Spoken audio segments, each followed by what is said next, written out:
नाज़रीन, अब सुहेल अफरीदी का लहजा बहुत तल्ख होता जा रहा है। कल भी वो बहुत तल्ख तकारीर फरमा रहे थे, आज भी वो जरिए से खिताब करते हुए बड़ा तल्ख लहजा था उनका इदारों के बारे में, और इदारों के हवाले से वो बहुत सख्त बातें कर रहे थे। अब उनको ये वाली बातें क्यों करने याद आई हैं, जब पहले इमरान खान साहब इनको कहते थे कि ये लोग जो हैं ये प्यार की ज़बान नहीं मानते, तो क्यों सुहेल अफरीदी प्यार की तरफ चल पड़े थे, वो इनके साथ मुज़ाकरात की तरफ चल पड़े थे। इमरान खान साहब ने इनको मज़ामत के लिए लेके आए थे, लेकिन ये चल पड़े थे मुज़ाकरात की तरफ। अली मीन गंडापुर यही मुज़ाकरात करते करते अपनी कुर्सी गंवा बैठे, क्योंकि ये जो हैं ये इंतहाई धोखेबाज हैं। ये ट्रैप करते हैं, झूठ बोलते हैं, ये अपना कोई भी वादा पूरा नहीं करते। महमूद खाना चकज़ई भी वो भी काफ़ी ज़्यादा बातें कर रहे हैं, वो मैं आपको बाद में बताऊँगा। लेकिन पहले सुहेल अफरीदी का बताऊँ कि वो आज क्या कह रहे थे। कल सुहेल अफरीदी कह रहे थे कि ड्रोन हमलों के हवाले से कि ड्रोन हमले बहुत ज़्यादा हो रहे हैं। वो कहते हैं मैं जब भी पंजाब की तरफ या सिंध की तरफ जाने की बात करता हूँ तो ड्रोन हमलों की तादाद बढ़ा दी जाती है। आज उन्होंने अपने कबीली लोगों को बुलाया हुआ था, मिशरान को बुलाया हुआ था अपने केपी असम्बली में। वहाँ पे वो उनसे खिताब कर रहे थे और उन्हें कह रहे थे कि अब हम दो दो लोग पार्लियामेंटेरियन और दो मिशरान हर ज़िले से, जो केपी का ज़िला है वहाँ से इकट्ठा करके हम उनको एक ग्रैंड जिरगा बना के इस्लामाबाद में जो स्टेक होल्डर्स हैं उनके पास भेजेंगे। मतलब कि वो सीधा कहना चाह रहे थे कि आर्मी के पास भेजेंगे, GHQ वालों के पास और वज़ीर आज़म के पास, हम उनके पास भेजेंगे और इसके हवाले से जो ड्रोन्स हो रहे हैं उनके हवाले से एक अमली कदम उठाना शुरू करेंगे। ये वाली बात इमरान खान साहब बार बार इन्हें कह रहे थे कि आप ड्रोन के हवाले से अमली कदम उठाएं, FIR दर्ज करें जहाँ पे ड्रोन होते हैं। कल भी सुहेल अफरीदी यही कह रहे थे कि ड्रोन बहुत सियाने ड्रोन है कि वो सिर्फ जाके गरीब और नदार पश्तूनों के ऊपर गिरते हैं, वो कोई GHQ पे नहीं गिरता, कोर कमांडर हाउस के ऊपर नहीं गिरता, कोई असम्बली पे नहीं गिरता, कोई वज़ीर आज़म हाउस के ऊपर नहीं गिरता, कहीं भी नहीं गिरता, सिर्फ जाके गरीब पश्तूनों के ऊपर गिरता है। वो कल भी इस तरह कह रहे थे और आज भी वो कह रहे थे कि जो आर्मी चेक पोस्टों पे बदमाश खड़े होते हैं, ये उनके अल्फाज थे कि जो वहाँ पे बदमाश खड़े हैं आर्मी चेक पोस्टों के ऊपर, वो उनका जो रवैया है कबीली मशरान के साथ वो इंतहाई मुज़म्मत खेज़ है। क्योंकि वो कहते हैं कि हम इसकी परज़ोर मुज़म्मत करते हैं कि जो वो रवैया इख्तियार करते हैं, क्योंकि जहाँ पे भी ये आर्मी के लोग होते हैं या फोर्सेस के लोग होते हैं, वो जब सिक्योरिटी चेक करते हैं तो बहुत सख्ती से सिक्योरिटी चेक करते हैं। वो नहीं हया लिहाज करते कि हम कोई छोटा बड़ा, कुछ उम्र का लिहाज, कोई उम्र का तकाजा, वो इस तरह की कोई भी बात नहीं करते। तो इसलिए सुहेल अफरीदी बहुत सख्त अल्फाज इस्तेमाल कर रहे थे और कह रहे थे कि ये वाला रवैया हमें किसी सूरत भी कबूल नहीं है और हम इसकी पुरजोर मुजम्मत करते हैं। उन्होंने कहा कि इस तरह के जो बदमाश हैं इनको रोकना चाहिए कि वो इस तरह का रवैया ना रखें, क्योंकि इन रवैयों से तलखियाँ बढ़ती हैं, नफ़रतें बढ़ती हैं और ये नफ़रतें आगे जाके काम ख़राब करती हैं, कोई काम सीधा नहीं करती। तो अब इनका जो रवैया तल्ख़ हो रहा है, इमरान खान साहब बार बार कहते थे कि ये लोग ट्रैप करते हैं, झूठ बोलते हैं। इमरान खान साहब को कहा गया था कि आप एहतजाज अब ना करें, कल ना करें, हम जल्दी इलेक्शन करवा देंगे। लेकिन वो बार बार जब इमरान खान साहब जलसे कर रहे थे, इमरान खान साहब को आगे आगे ट्रैप करते हुए जा रहे थे। इनके साथ भी यही काम किया कि इन्होंने कहा कि पहले आप लियाकत बाग में जलसा ख़त्म करें, तो उसके बाद फिर हम आगे मामलात बेहतर करेंगे। महमूद खाना चकज़ई का जो लहजा सख्त है वो अब जाके सख्त इसी वजह से हुआ है कि उनके साथ भी हाथ हुआ है। वो क्या हुआ मैं वो बताता हूँ।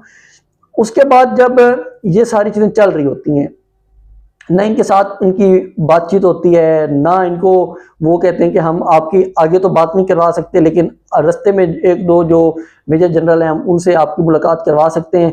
तो तब इन्होंने कहा कि जब इमरान खान साहब से मुलाकात की, आप हमें गारंटी नहीं दे रहे तो मुज़ाकरात कहाँ से होंगे। उसके बाद इनका कोई राब्ता नहीं होता। सुहेल अफरीदी की आई तहरीक के हवाले से अभी कुछ इतलात चल रही हैं। जो एक प्रोपेगेंडा ब्रिगेड है अली मीन गंडापुर की, वो कह रहे कि इमरान खान साहब ने रिहाई फोर्स के हवाले से काफ़ी ज़्यादा नागवारी का इज़हार किया। उन्होंने कहा कि ये वाली फोर्स अब बनाने की नौबत क्यों आई है, क्यों आप लोग कह रहे हैं कि ये वाली फोर्स बनाएंगे। ऑलरेडी इमरान खान साहब कह रहे हैं कि हमारे जो कारकुनान हैं वो रजिस्टर्ड हैं, तो अब ये वाला काम क्यों कर रहा है सुहेल अफरीदी।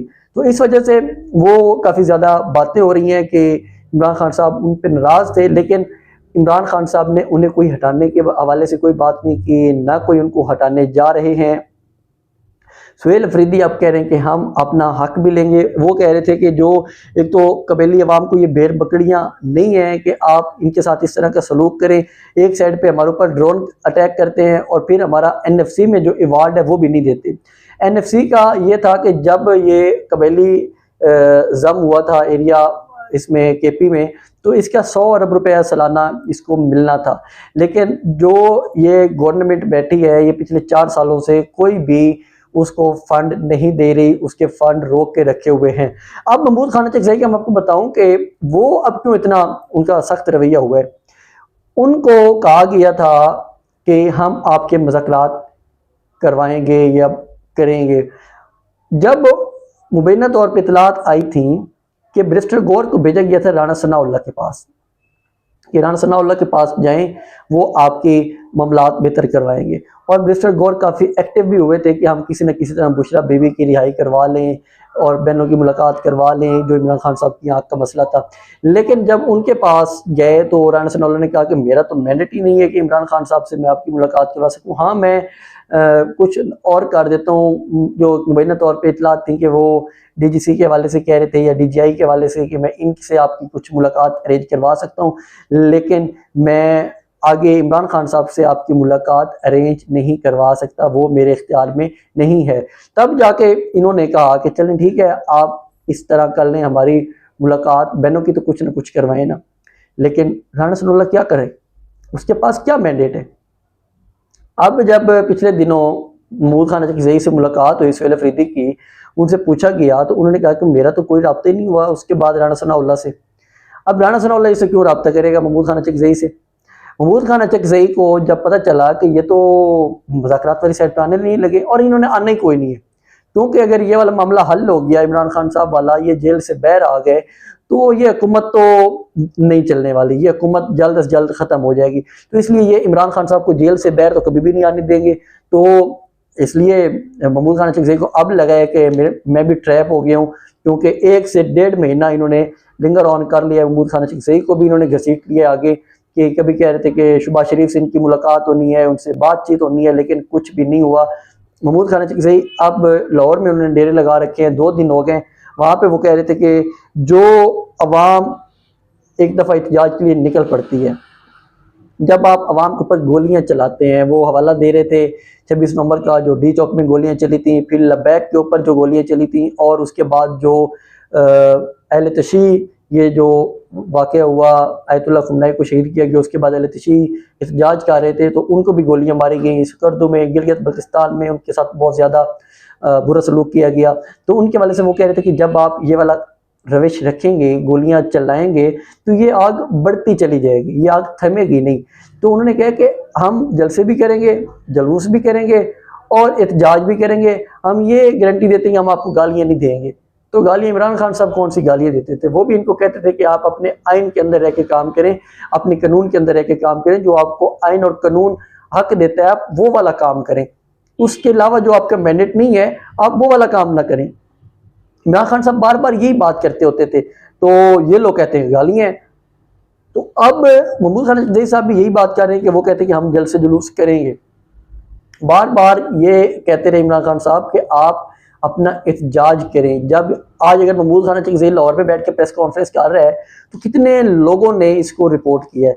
तो ये चीज़ है कि जब महमूद खान चकज़ई अडियाला के बाहर जाएगा, वो अपोजिशन लीडर है, ना तो उसे गिरफ्तार करने वाले हैं वो, क्योंकि उनके ऊपर कोई केसेस नहीं है, 9 मई में वो मुलविस नहीं है, तो तब जाके प्रेशर बिल्टअप होगा। अलीमा खान साहबा, नूरीन खान साहबा वो यही बात करती है कि आप प्रेशर बिल्टअप करें, हम आपको ये नहीं कहते कि आप आएँ और जंग लड़ें। यहाँ पे आप इमरान खान साहब की मुलाकात के लिए कुछ ना कुछ कदम उठाएं ताकि उनके लिए आसानी हो, उनकी आंख का जो एक मसला बना हुआ है इमरान खान साहब का वो हल हो सके। तो अब अगर महमूद खान चकज़ई साहब अब एहतजाज की बात करते हैं तो अब इन्हें सोचना चाहिए कि ये कहाँ तक मामला जाएगा।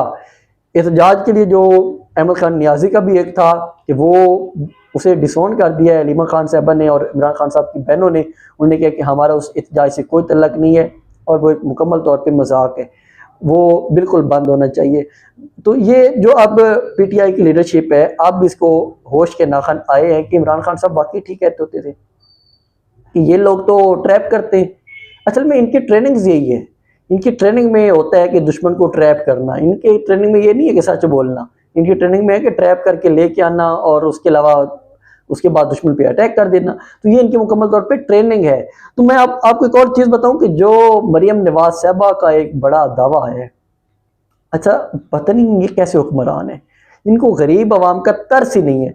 मरियम नवाज साहब आज फरमा रही थी कि जब 2024 से पहले महंगाई का ग्राफ जा रहा था इस तरह ऊपर, फिर 2024 से अब महंगाई का ग्राफ जा रहा था 2024-25 में ऐसे कि बिल्कुल स्ट्रेट में ग्राफ जा रहा था, लेकिन 2025 और 26 में जो ग्राफ है वो नीचे जा रहा है। अब इनको पता नहीं, समझ नहीं आती कि इनकी गिनती नीचे से शुरू होती है, ये कहाँ से शुरू होती है, इनकी परसेंटेज की समझ नहीं आती कि ये कैसी इनकी परसेंटेज है कि जो महंगाई तब थी 150 रुपए का पेट्रोल डीजल था, क्योंकि पेट्रोल डीजल का हम हवाला बार बार इसलिए देते हैं कि इसका डायरेक्ट लिंक होता है गरीब आवाम के साथ। जो भी चीज़ें आती हैं, सब्जी हो गई, फ्रूट हो गए, फल हो गए, जो भी चीज़ें आती हैं वो ट्रांसपोर्ट होके आती हैं और ट्रांसपोर्ट में डलता है पेट्रोल डीजल, तो उसका डायरेक्ट लिंक होता है इनके साथ। जब ये 150 पे था तो तब ये फरमा रही है मरियम नवाज साहबा कि महंगाई का ग्राफ ऐसे ऊपर जा रहा था। अब जब 400 पे पेट्रोल पहुंच चुका है, डीजल पहुंच चुका है, तो ये कह रही है कि महंगाई का ग्राफ ऐसे जा रहा है। पता नहीं इस लॉजिक की समझ मुझे तो नहीं आई, अगर आप लोगों को समझ आई हो तो मुझे बता देना कि ये किस तरह इनकी लॉजिक थी। क्योंकि इनकी जो इमरान खान साहब कहते थे कि ना तो ये पढ़े लिखे हैं ना ये कोशिश करते हैं, तो अगर आवाम को इतना इन्होंने लगाया हुआ है, बेवकूफ़ समझा हुआ है, तो पता नहीं ये खुद किस जन्नत में रहते हैं कि आवाम बहरहाल सब कुछ जानती है। मैं मज़ीद कुछ नहीं कहना चाहता कि जो ऑयल के प्राइसेस हैं वो 600 रुपये पर लीटर है कुकिंग ऑयल, चीनी की प्राइस 200 रुपये पर केजी है, 200-250 रुपये पर केजी तक पहुंची हुई है, और ये कहते हैं कि जो महंगाई है वो इस तरह नीचे जा रही है। जो गंदम के साथ हाल करके रखा हुआ है, गरीब आवाम को निचोड़ के रख दिया था। जब हार्वेस्टिंग का सीजन आया तो पेट्रोल डीजल की प्राइसेस आसमान पे थी। अब कहते हैं कि जो गंदम की प्राइसेस हैं वो 3000 रुपये पर मन ले रहे थे ये लोग। अब खुद इसका अंदाज़ा लगा लें कि ये आवाम को कहाँ से रिलीफ है। और ये मरियम नवाज साहबा सीएम साहबा जो हैं वो फरमा रही हैं कि महंगाई ऐसे जा रही है। तो अजीब ही इनकी लॉजिक है, कोई समझ नहीं आती कि ये किस दुनिया में रहते हैं और ये क्या क्या नए नए एडवेंचर्स करते रहते हैं। क्योंकि अवाम में ज़रा निकल के देखे ना, आवाम से ज़रा पूछ ले, सर्वे करवा ले कि महंगाई की रेशो क्या है। कल एक कमिश्नर साहब से भावलपुर के वो एक इफ्तिताह कर रहे थे, नाम लिख रहे थे, नवाज शरीफ पार्क, अच्छा भला पार्क था, उसका नाम चेंज कर रहे थे। तो किसी साफी ने पूछा कि आप ये वाला काम क्यों कर रहे हैं, तो उन्होंने कहा ये गवर्नमेंट की प्रिविलेज होती है कि वो नाम रखें या ना रखें, जो भी उन्होंने नाम चेंज करना हो। तो ये जो मुकम्मल तौर पे इनके अंदर एक फोबिया है, इमरान फोबिया, उन्होंने इनको बिल्कुल मौफ करके रख दिया। इनको कोई समझ नहीं आती कि अब हमने क्या करना है या क्या नहीं करना। तो इसके अलावा जो एक इस्लामाबाद वाला वाक़या मैं वो भी आपसे थोड़ा सा शेयर कर दूं कि जो इस्लामाबाद में वो जो बिल्डिंग है उसके हवाले से अब कुछ क्लैश आने की इतलात हैं, क्योंकि जो उस बिल्डिंग में फ्लैट्स हैं वो बहुत ही पावरफुल लोगों के फ्लैट्स हैं। मतलब कि अशराफिया साफ दे मुल्क की अशराफिया जो एलीट क्लास है वो पावरफुल ही है ना, गरीब तो है नहीं। तो उनके फ्लैट्स थे, तो उन्होंने कहा कि जी ना गिराया। जैसे इमरान खान साहब के बारे में प्रोपेगेंडा होता था, वो तो जेल में पड़े हैं, गिरा दें। पहले उनके घर आपने तोड़े, उनको जेल में रख लिया, 1000 दिन हो गए वो जेल में पड़े हुए हैं। तो अब अगर उनके फ्लैट गिरा लेंगे तो आप कौन सा पहाड़ उखाड़ लेंगे उनका। तो इसलिए अब जो शहबाज शरीफ साहब हैं और मोहसिन नकवी साहब, मोहसिन नकवी ने बाकी ऑपरेशन भी रोक दिए हैं जो इस्लामाबाद में चल रहे थे। उन्होंने कहा कि अगर ये गिरेगा तो बाकी ऑपरेशन होंगे, अदरवाइज नहीं होंगे, क्योंकि मोहसिन नकवी बेचारे का वहाँ पे कोई फ्लैट नहीं है। तो अब उसको अफसोस लगा हुआ है कि काश मैं भी यहाँ पे फ्लैट ले सकता। हो सकता है यहाँ से कुछ ना कुछ उन्हें फ्लैट किसी का लेके दे दिया जाए तो ये बिल्डिंग बच जाए। तो इसके साथ मुझे इजाज़त है, मज़ीद अपडेट्स हम आपसे आगे शेयर करेंगे। अल्लाह हाफिज़।